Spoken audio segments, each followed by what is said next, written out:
En Conecar te ofrecemos una amplia gama de soluciones nutricionales para acompañar todas las etapas de tu sistema productivo. Dentro de cada bolsa de un producto Conecar hay más de 35 años de experiencia a campo, estudiando y comprendiendo tanto las necesidades nutricionales como los fundamentos de la rentabilidad de nuestros clientes. Por eso, integramos nuestros productos en programas nutricionales que incluyen un completo asesoramiento a la medida de tu empresa, para que cada kilo de alimento se transforme de manera visible en un ahorro o en un mayor porcentaje de conversión en carne o leche. Juntos podemos programar una nutrición más sustentable y rentable. Conecar, nutrición animal.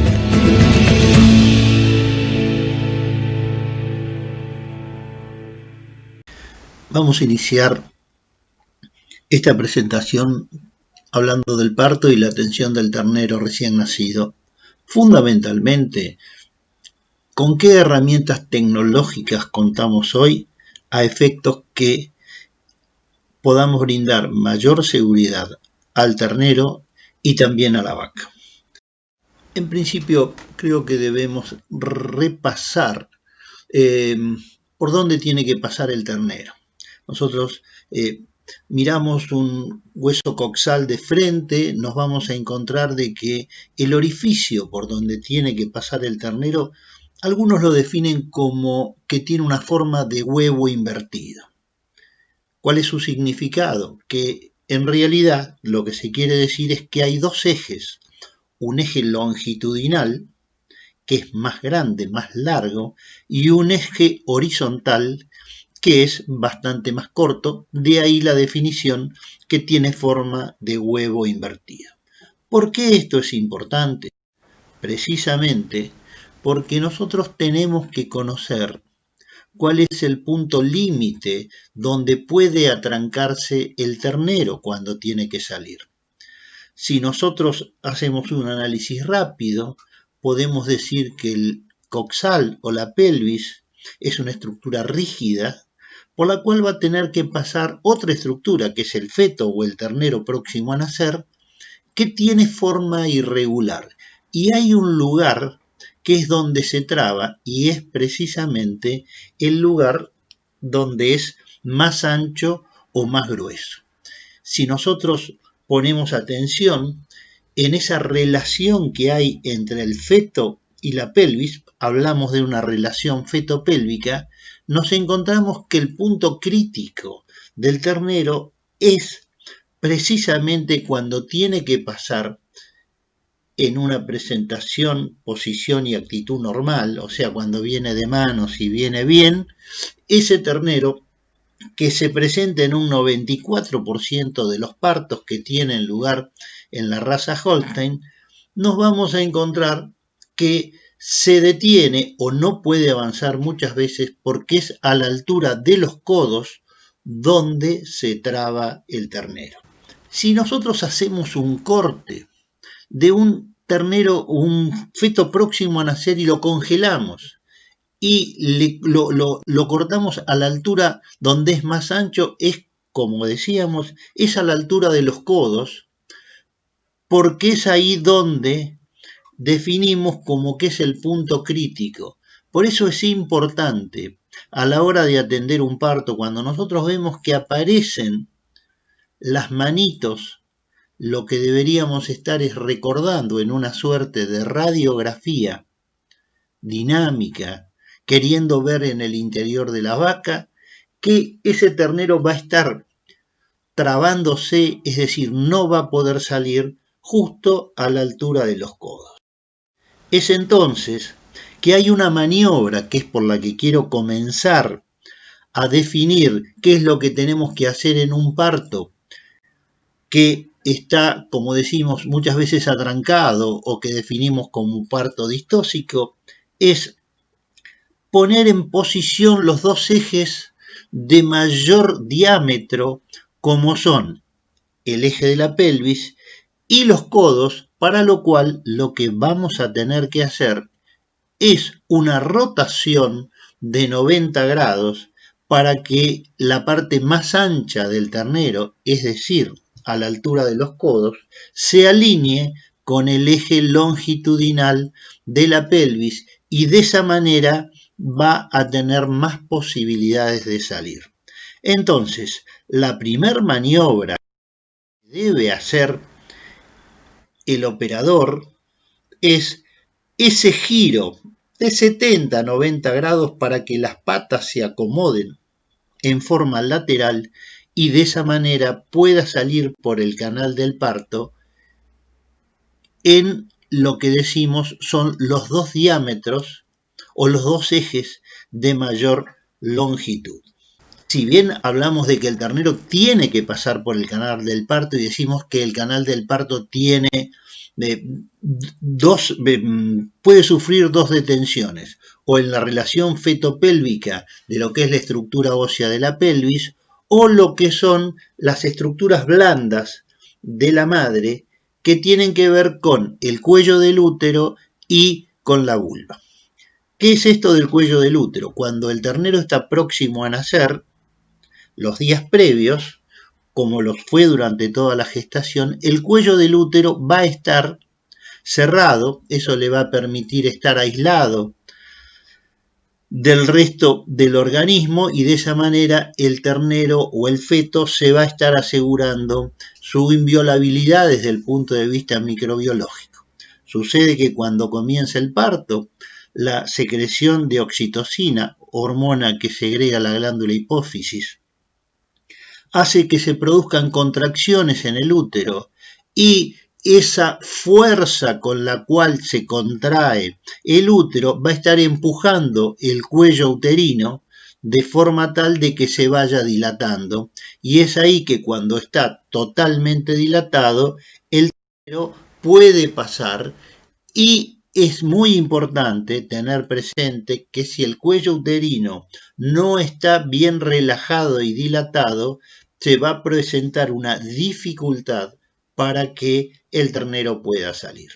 Bien, no solo ahí queda delimitada la problemática del ternero para que termine de salir, porque sucede también que hay un punto que tiene lugar fundamentalmente en las vaquillonas, que es cuánto puede estirarse la vulva a la hora que tengan que salir los miembros y fundamentalmente la cabeza.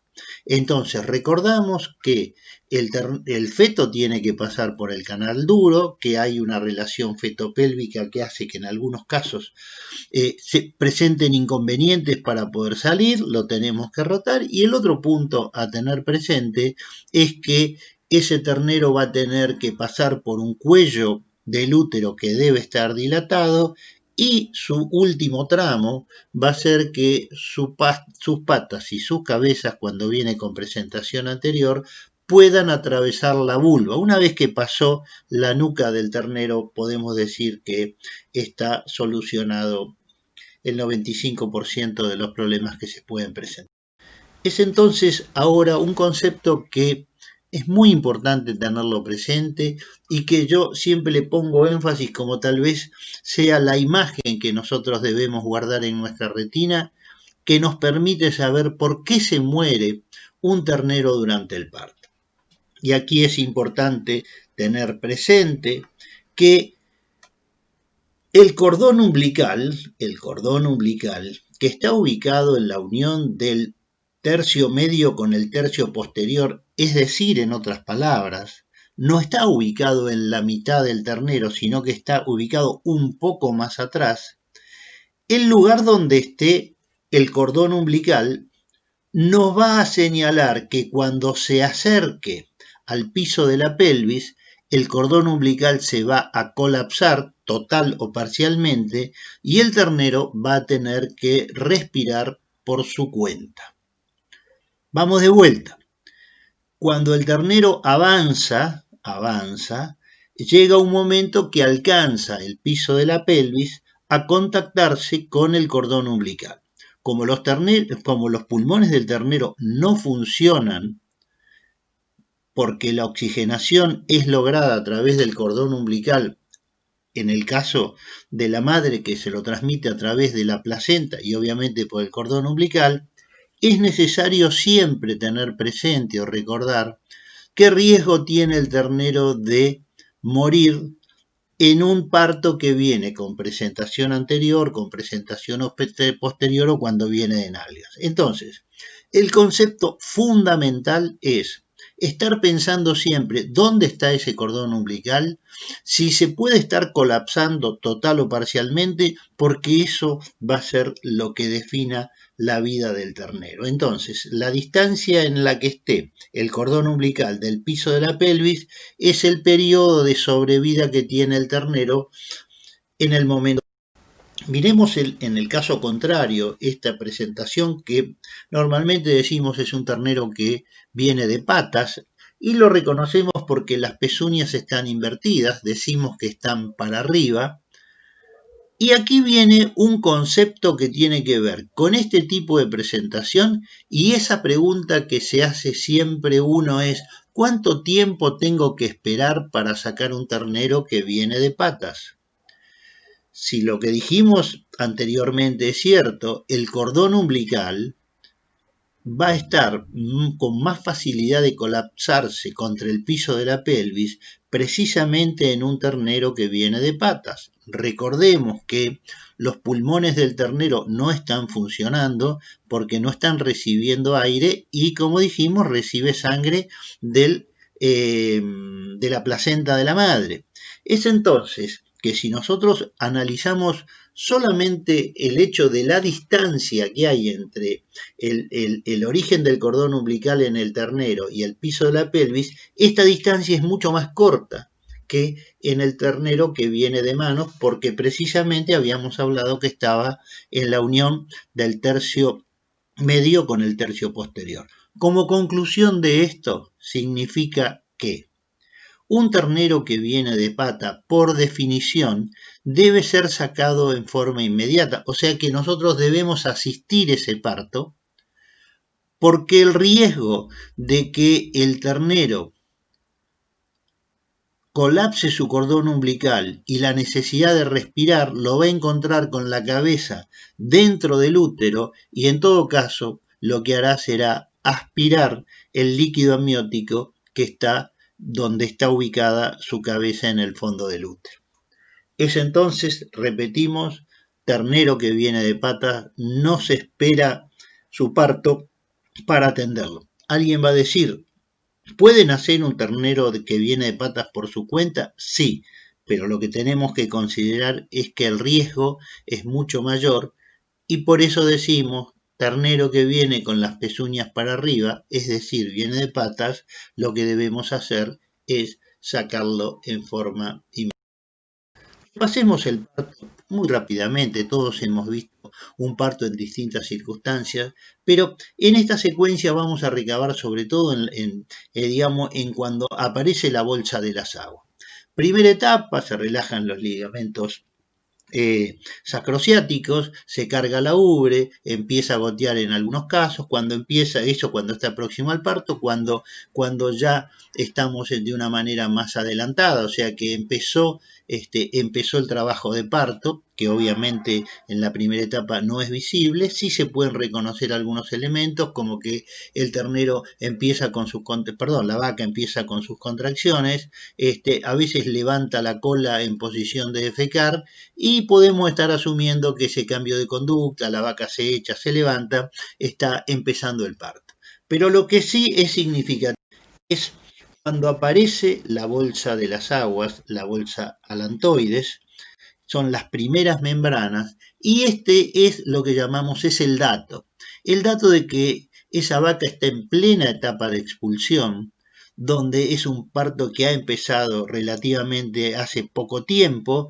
¿Por qué? Porque se está dando en condiciones de normalidad hasta ahora. ¿Cuál es el inconveniente que tiene este dato, que por demás es importante?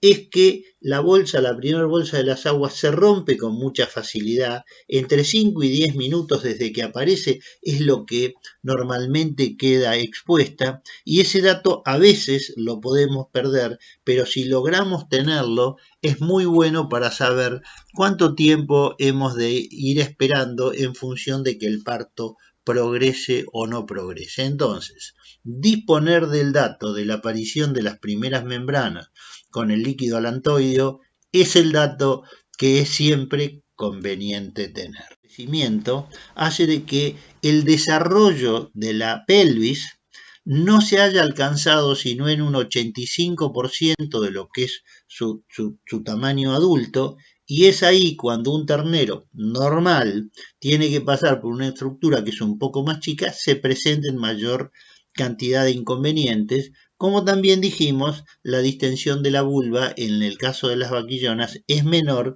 que en las vacas de segunda o tercera aparición. Si nosotros analizamos un ternero que viene de patas, seguramente podemos decir de que esto es un parto con no pocos problemas y que en general los operarios rurales en el campo en algunos casos pueden poder reacomodarlo. No es fácil, dependerá de muchas circunstancias, entre ellas de la experiencia que tenga el personal que trabaje.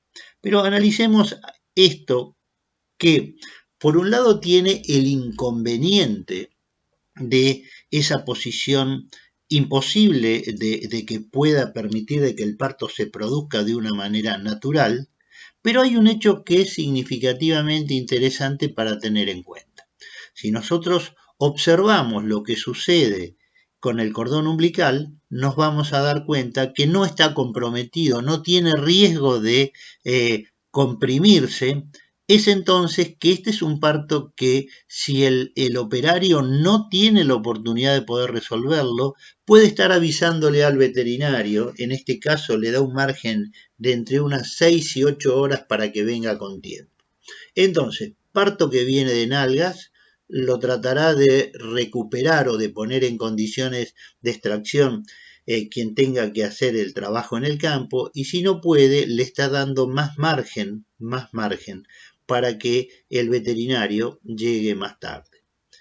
¿Por qué digo esto? Llegue más tarde porque nosotros los veterinarios llegamos siempre tarde. De hecho, venimos cuando nos avisa el personal de campo, dependerá dónde estamos, cuánto de cerca o de lejos llegaremos. Pero es importante siempre, y después lo vamos a ver, que nuestro personal esté capacitado para evaluar el parto y para atenderlo en las mejores condiciones.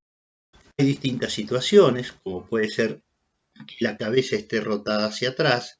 En este caso son prácticas frecuentes en las que no vamos a entrar en detalle. Se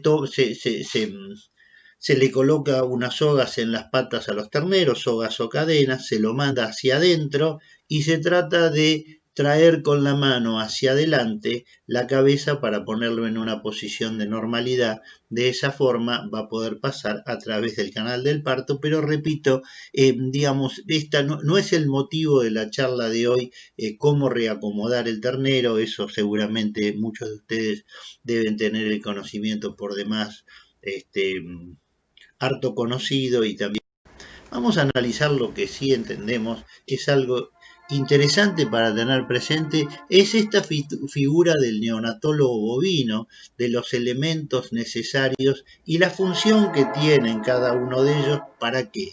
Para solucionarnos los problemas, para que quien tenga que trabajar atendiendo un parto se sienta cómodo, y si esa persona está cómoda, va a darle mayor seguridad a la vaca y al ternero. Los vamos a nombrar ahora rápidamente, pero después entraremos en detalle, y es disponer de un frontoluz.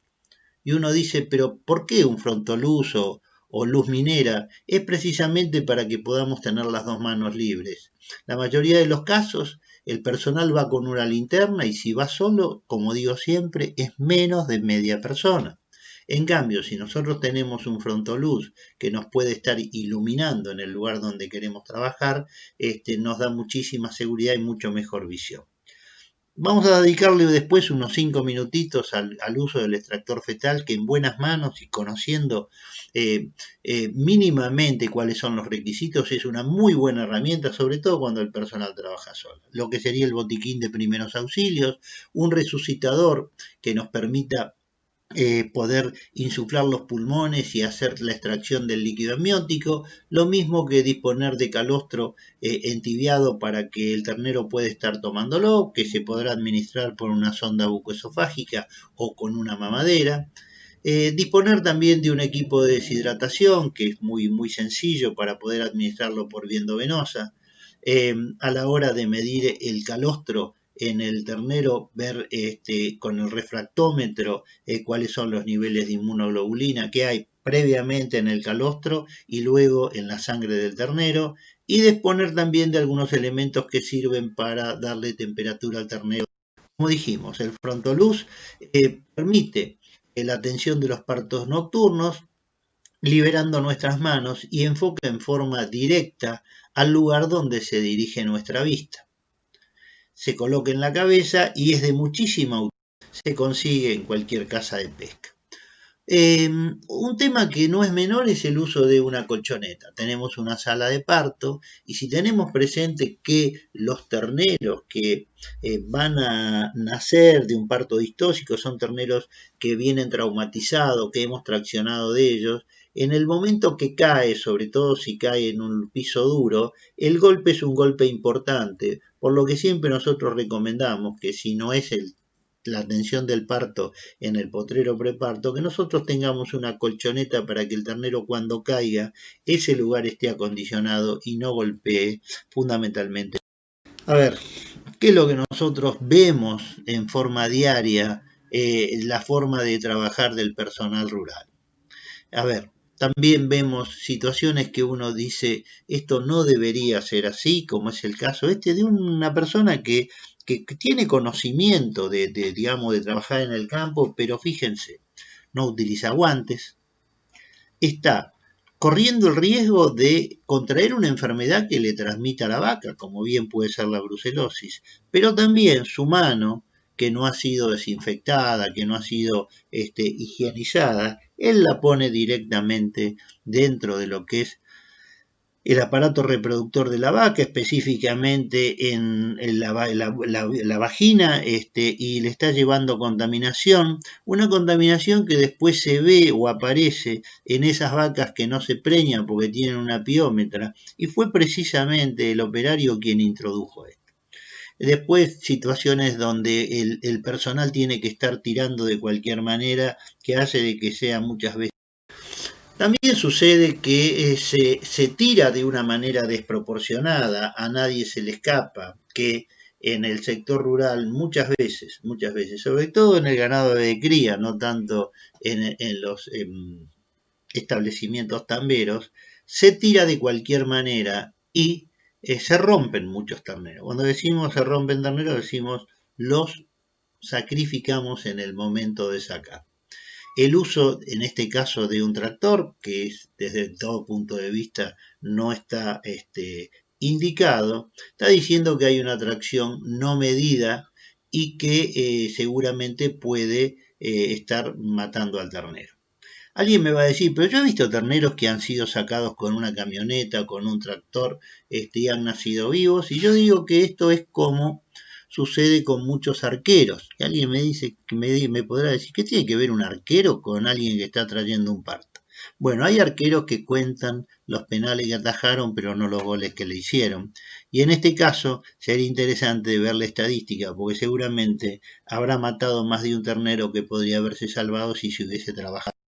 Las lesiones que aparecen fundamentalmente son fracturas en las patas, que obviamente nadie le va a sacar una radiografía, pero las patas se rompen, y también hemorragias y hematomas que se producen por una tracción excesiva. Entonces, sepamos que hay algo que se llama iatrogenia, que nosotros los veterinarios sabemos que es cuando uno lo que hace es provoca una patología independientemente del problema que quiere. Entonces aparecen algunos mecanismos o algunas herramientas, en este caso una muy sencilla como es este sistema donde el mismo operador tracciona desde su cuerpo, o sea en este caso alrededor de la cintura y de los brazos. Sepamos que en el momento del parto la fuerza que ejerce el útero del del bovino y las contracciones del abdomen son de aproximadamente unos 85 kilos de fuerza aproximadamente, y una persona tirando per se no hace más tracción que de unos 100 kilogramos de fuerza. Lo que vemos es un mecanismo donde nos sirve para tirar no solo con los brazos, sino con la cintura.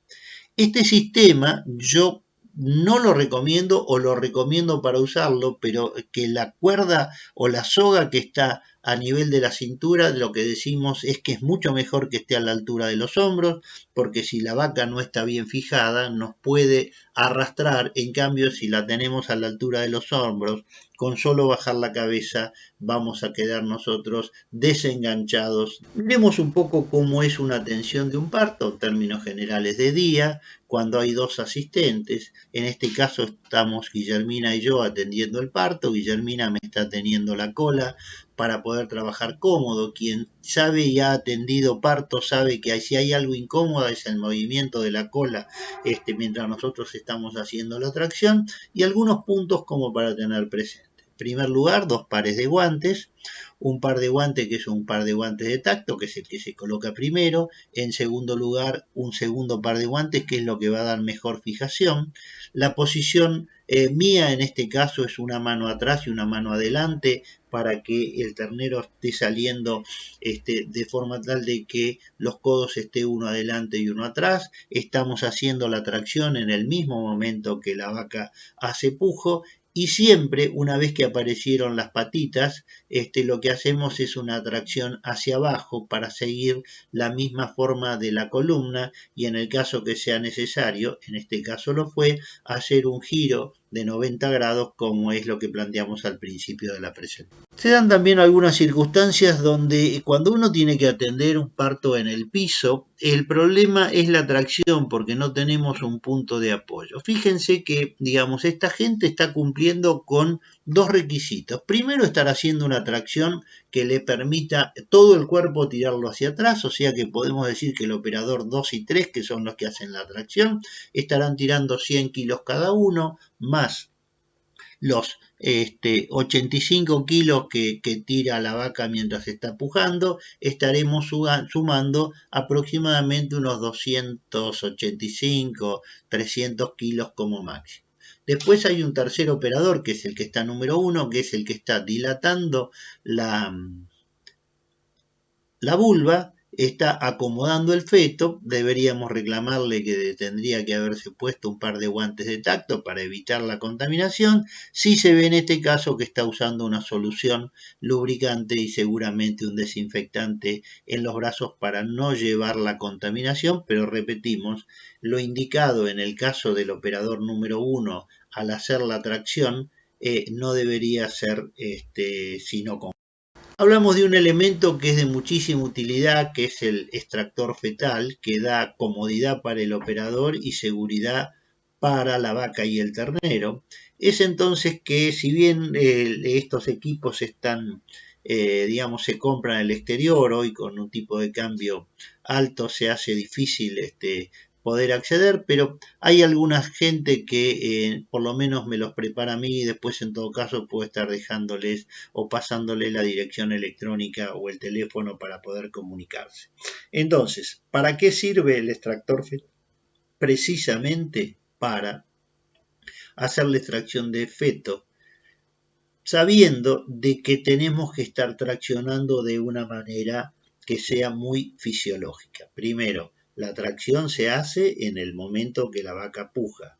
Segundo, hay un movimiento de subida y bajada del extractor que permite, como una caña de pescar, recoger e ir traccionando hacia abajo, pero siempre teniendo presente que lo que podemos estar generando es una tracción excesiva. Entonces, bien podemos definir que el riesgo más importante que tiene la atención del parto con un extractor fetal es la tracción excesiva. Estos equipos alcanzan a hacer una tracción de hasta 1000 kilos, o sea que podríamos decir que repite 3 veces lo que es aconsejado para sacar un ternero. Entonces, Este equipamiento en las manos de alguien que sepa utilizarlo con cuidado, sin generar una tracción excesiva, nos va a ser una herramienta muy cómoda porque nos permite trabajar con comodidad, ir trayendo el ternero como lo necesitamos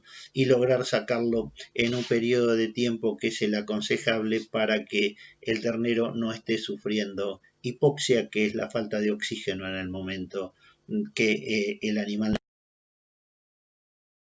tiene que respirar. Un tema que siempre ponemos énfasis es en la fijación de cadenas en 2 puntos para distribuir mejor las fuerzas. De esa manera la tracción con cadenas o con sogas. Yo soy particularmente, me prefiero trabajar más con sogas que sean de origen plástico. De esa manera se desinfectan tan bien como las cadenas y muchas veces producen menos lesiones que las propias cadenas, pero las cadenas bien usadas dan seguridad. Fíjense que hay 2 puntos de fijación que son los que van a permitir de que la tracción se pueda realizar de una manera, o mejor dicho, con... Veamos ahora lo que es sala de parto, y muchas veces uno pregunta, ¿tenemos sala de parto? ¿Y qué es tener una sala de parto? Primero que nada, es tener un techo, paredes laterales, un cepo, donde alguien puede estar trabajando con inclemencias climáticas dificultosas.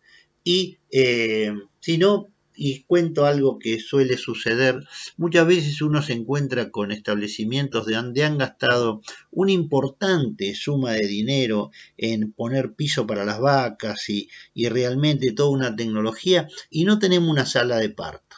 Fíjense que el momento de máxima vulnerabilidad de todos los mamíferos es el momento del parto. En la vaca, tal vez en mayor medida que otros mamíferos, si se los compara, por ejemplo, con el equino. Pero es importante que la persona que tenga que trabajar lo haga bien y que pueda trabajar en inclemencias climáticas desfavorables, como decimos, bajo la lluvia, el viento y el frío.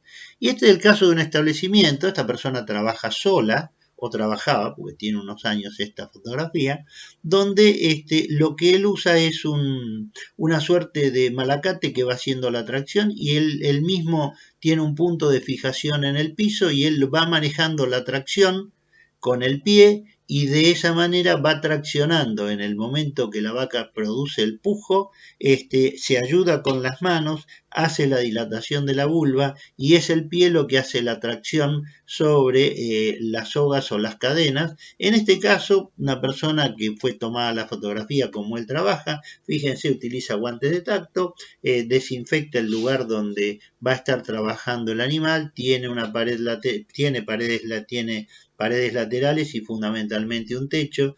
Entonces, ¿cuáles son los requisitos que tiene que tener una sala de partos? Fundamentalmente un lugar donde poder poner la vaca, traerla del potrero preparto y poder trabajar.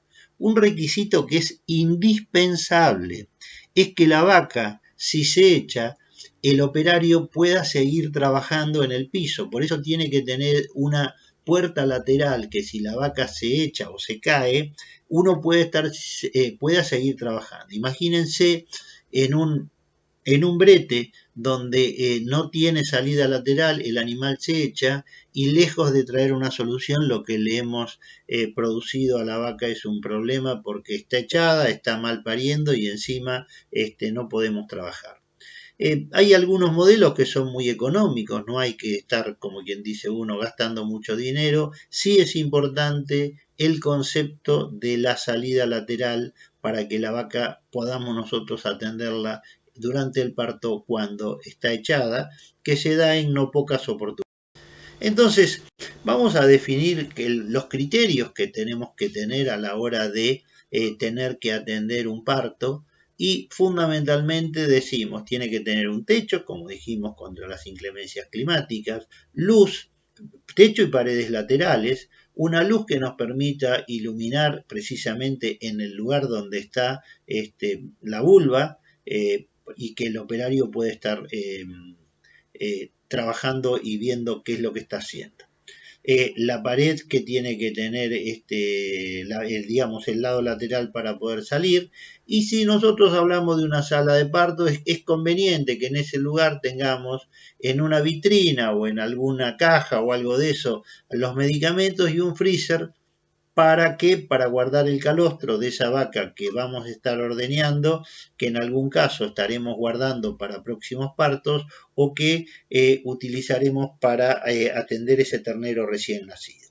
Y después, al lado del parto, en un lugar chiquito, mismo con una jaula, que pueda ser una jaula nursery, con una lámpara térmica podamos estar protegiéndolo de la hipotermia al ternero y brindándole los cuidados que requiere. Es entonces que decimos, tenemos que tener un preparto que sea alto, siempre limpio, que no se inunde, en la medida de las posibilidades con luz, con algún foco de luz nocturna para que podamos ver una vaca que empieza su parto ya ganada a la oscuridad, tener un lugar donde poder llevarla a esa vaca y, como dijimos, techo, paredes laterales, un lugar donde tener el ternero recién nacido con una lámpara térmica y la vaca que la podemos trabajar para poder hacer la extracción del parto y tener todo. Sacamos un ternero y decimos, ¿qué se hace con un ternero que recién nació? Y la primera respuesta es, si el ternero tuvo un parto natural, lo que tenemos que hacer es absolutamente nada, porque la misma vaca es la que se va a encargar de secar al ternero. Fíjense que esa lengua rugosa no solo le saca el líquido amniótico, sino que lo que permite es con esa pasada de la lengua sobre el tórax, estimular el centro respiratorio.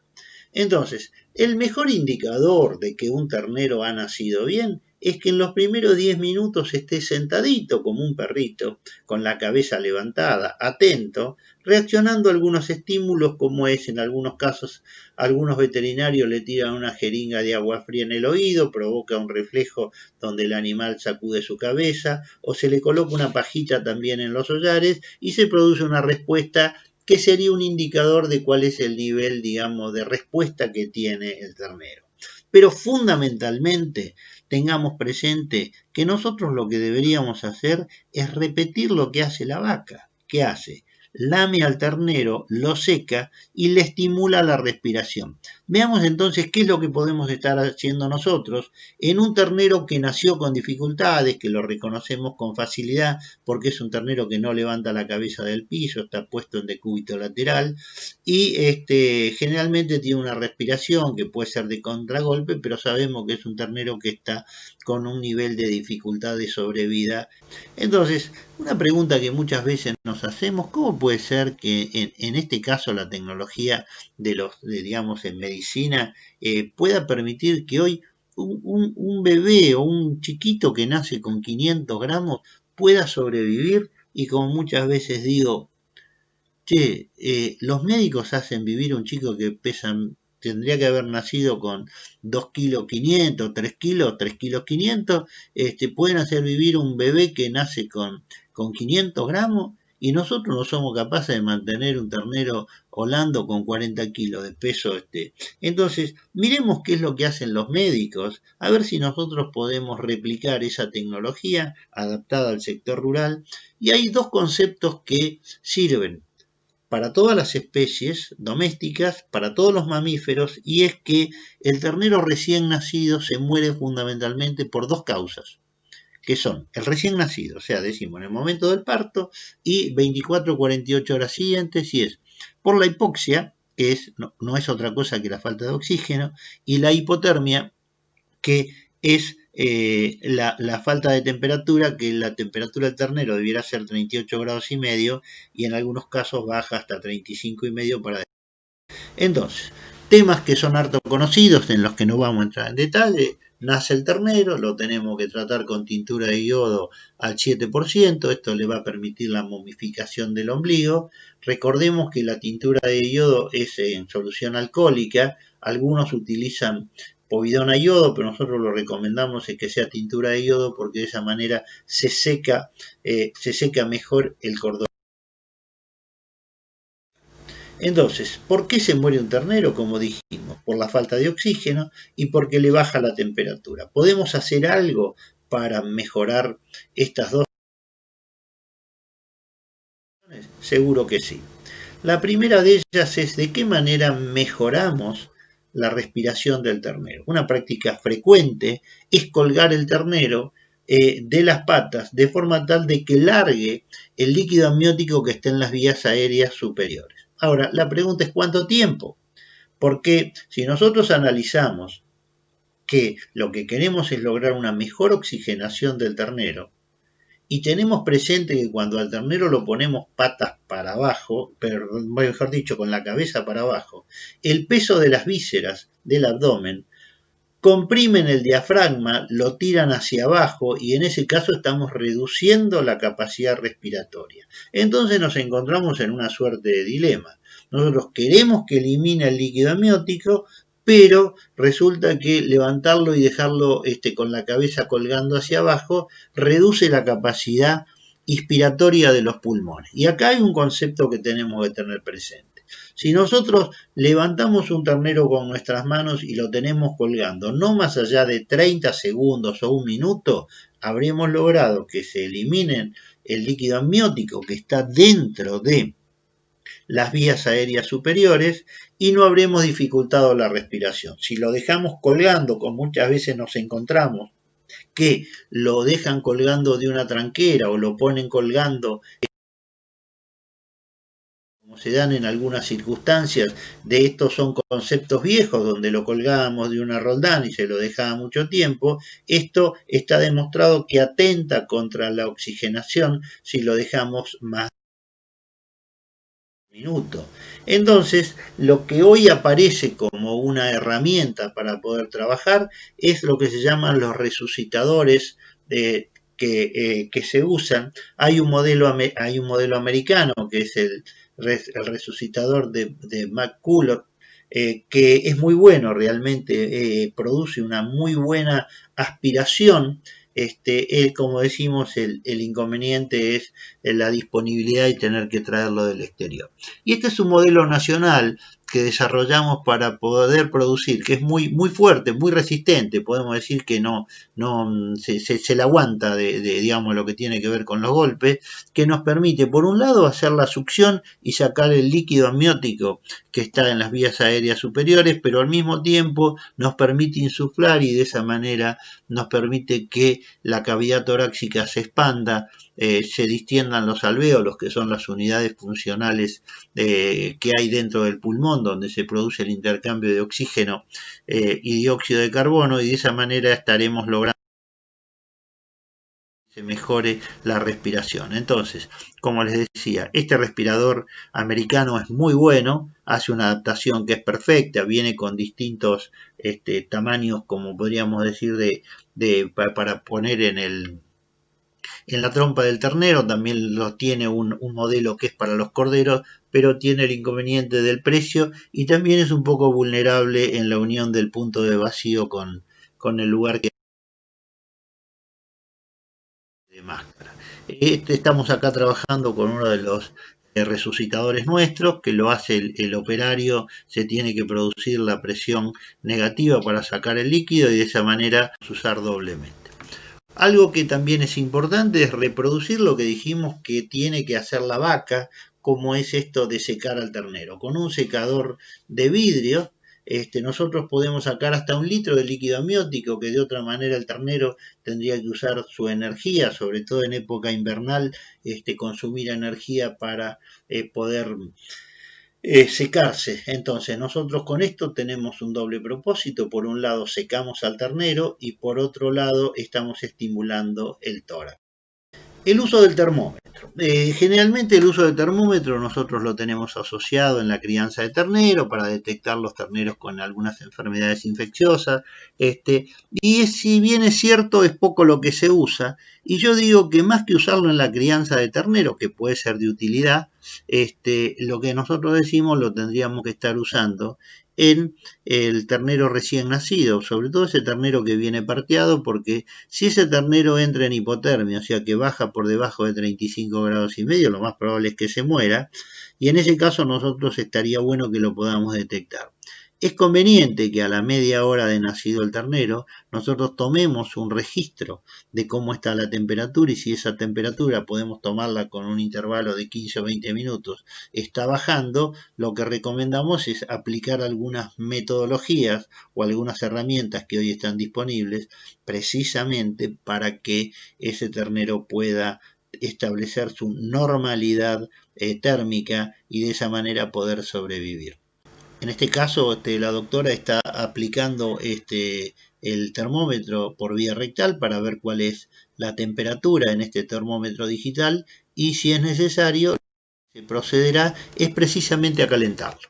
¿Qué es calentar el ternero? Hoy hay disponibles los que son las lámparas que antes se usaban o que se usan para las aves, pero que hoy tienen mucho uso, sobre todo en las casas de comidas rápidas, para mantener caliente la comida o tibia. Estas son lámparas que se pueden conseguir, ahí está, digamos, cuáles son las especificaciones técnicas, que nosotros las usamos para que ese ternero que está en hipotermia podamos restablecerle la temperatura, se seque y tenga más posibilidades, junto con la oxigenación, poder estar solucionando lo que seguramente podría desencadenar la muerte del ternero, como dijimos, la hipoxia y la hipotermia. En este caso, estas son herramientas que están disponibles, que son muy sencillas y que bien vale la pena utilizar. Siempre digo que si el productor tuviese conciencia de la cantidad de terneras que se salvan con estos procedimientos,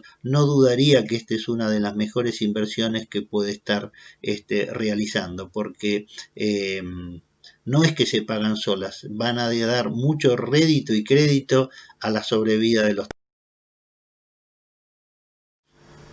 Entonces acá nos encontramos con algunas situaciones de esto de que llamamos nursery para darle un nombre, pero no deja de ser un lugar de abrigo para el ternero, donde utilizamos una cama de paja y estas lámparas que los mantienen caliente, y después estos son unos modelos donde el ternero se lo coloca dentro de esta caja también con paja en el piso, y que lo mantenemos en una condición de temperatura óptima, para que primero seque su pelaje y después no tenga que gastar energía, sobre todo en periodos.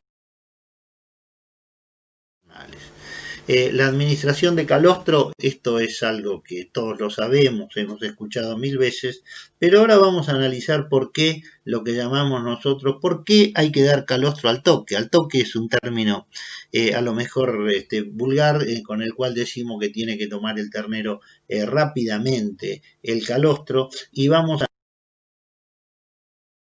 ver lo que significa o por qué el ternero tiene que tomar entre 2 y 3 litros en el consumo.